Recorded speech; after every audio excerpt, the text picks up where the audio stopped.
Yo, what's going on, guys? And today I want to talk about a recent report coming out about the New York Knicks that they're open to trading Guerschon Yabusele and Pacome Dadiet. Correct me if I said that. Dadiet.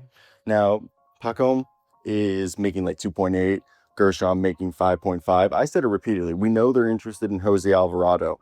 They could literally, and maybe the trade sweetener is Pacome and a second with Guerschon Yabusele, which right there together, that's like 8.3 million for Mr. Jose Alvarado, who's making 4.5, and Carlo Matikovic, who's making like 2. It's collectively, you save like almost $2 million, as those two players would be a collective salary of 6.5, and you get yourself a switch big who can space the floor, is a lob threat, can play both 4 and 5, and guard both positions, and you get another ball handler in Jose Alvarado. Now, I know some people are going to be like, why would we even do that? The other deal would be like the Phoenix Suns for Nick Richards to give you another backup center who's on an expiring contract, and Nigel Hayes-Davis, who was one of the best players in Europe, and now he's just kind of a bench warmer this year for the Phoenix Suns. He would be a better player, but this report is coming from Marc Stein of the Stein line that the New York Knicks are open to trading Guerschon Yabusele and Pacome Dadiet, the two Frenchmen. Sources told Marc Stein of the Stein line. James Dolan ruled out any major trades before the upcoming deadline last week. The Knicks are currently 6-8 since winning the NBA Cup, and it was reported last month that the Knicks would need to attach something to Yabusele in order to facilitate a deal. The 20-year-old Dadiet has appeared in 14 games this season. He's like a combo forward who's still raw. And when you go around looking around the league for salaries, as I already said, there's Nick Richards with Nigel Hayes-Davis, which I think would be like, if the Suns deal, we already said what the Pelicans, Carlo Matikovic with Jose Alvarado.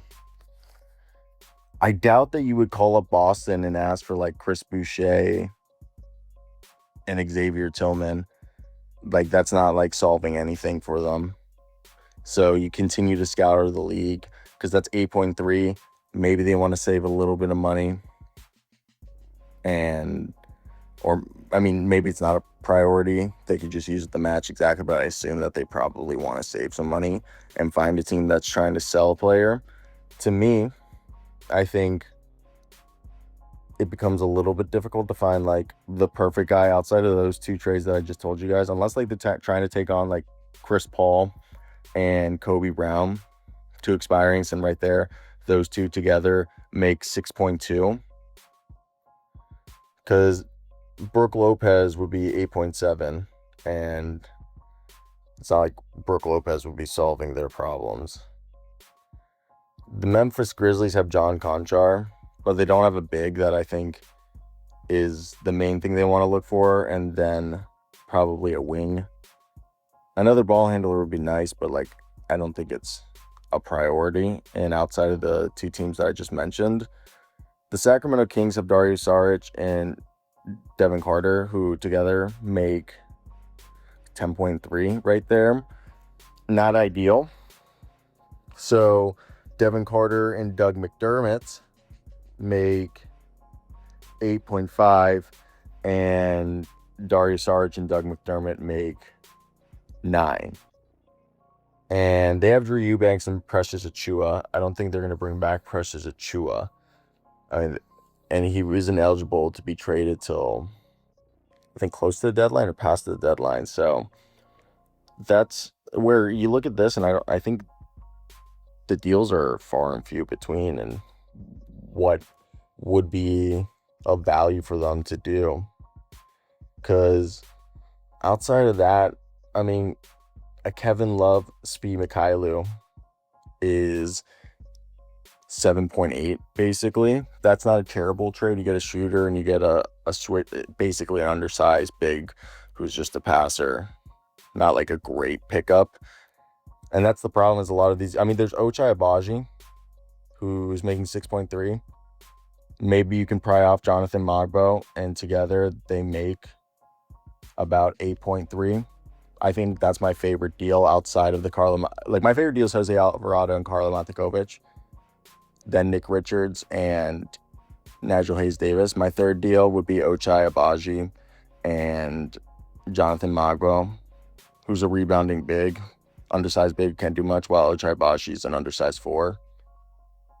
So those deals would be the ones that like I would look around.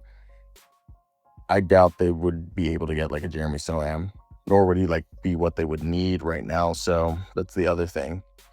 And we're just going like team by team, just trying to see which ones could have assets that they would be interested in and meet the criteria.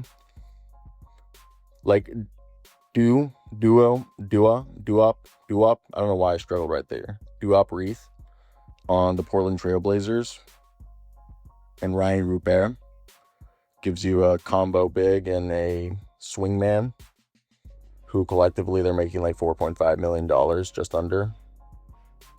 That's really like crappy deal in my opinion. And that's what I'm saying. It's a very, very limited market and what they'd be able to do. I don't think like an Eric Gordon is going to help them, nor is an Andre Drummond. Like Eric Gordon and Andre Drummond together make 8.6, and multiple of the trades that I mentioned prior would be ones that I would do. And then you look to a team like Orlando. You could take a flyer on Jet Howard, who they gave up, and he's an expiring. You kind of get put into like that Jake LaRavia situation, which isn't ideal, but could be something that you look at. Then do the Brooklyn Nets have anything like Haywood Highsmith and Deron Sharp would be great, because if they can get Deron Sharp and like Jalen Wilson, that's like 8.4. That's not bad. You get a better backup center, and then you get yourself a combo forward. And if you don't want Jalen Wilson, you could do Tyrese Martin. Those aren't terrible trades. Again, they're all addressing what we're saying: a wing, perimeter shooting, and defense at the perimeter, and then some rebounding. And I struggle to see a world where they're able to find like a great deal that we're not thinking of. If the Cavaliers are really trying to save money, could they package Thomas Bryant with a Dean Wade? I know that might be more money than the Knicks can take on, so that's my whole problem, where you're looking at potential trades. They're not great. I don't think there's like one that sticks out in my mind that I'm like, oh, that's like fantastic, like that they should jump on. Because I think a lot of the players are players also that like the other teams would be reluctant to trade. I mean, you could try to get like a Javon Carter from the Bulls. Even then, like we already mentioned loads of other trades that I think get me a bit more riled up. That's it. Peace out.